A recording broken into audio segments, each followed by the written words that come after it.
Ikinatuwa ni Lakas Christian Muslim Democrat 2nd District Congressional Bet Christopher Kitoko ang pinakabagong resulta ng survey ng Social Weather Stations o SWS nitong Mayo 2 hanggang 5 kung saan muli siyang nanguna. Sa kanyang opisyal na pahayag, nagpaabot ng pasasalamat si Ko sa mga albayano sa patuloy na suporta at tiwala ng mga ito sa kanya na maging kinatawa ng ikalawang distrito.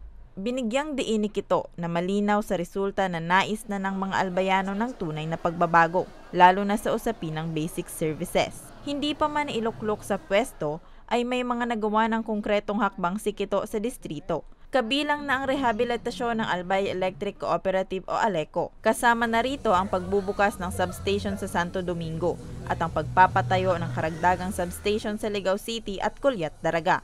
Sa supply ng tubig, ipinatupad na nila ng kanyang linyada ang rehabilitasyon ng Legazpi City Water District at ang paglalagay ng solar water-powered system sa mga barangay na di naaabot ng maayos na serbisyo ng tubig. Patuloy din ang itinatayong Bicol Regional Hospital and Medical Center na isang world-class hospital. Nagpapatuloy din ang implementasyon ng zero billing para sa mga pasyenteng nangangailangan ng medikal na asistensya. Naniniwala si Kito na posible ang magandang pagbabago sa ikalawang distrito, lalo na kung may malasakit at tunay na intensyon ang mga mamumuno. Nananawagan din siya ng pagkakaisa para sa isang mas maayos, makatao at makabagong Albay. Para sa mga balitang Tatak Bicol, Rose Bilista.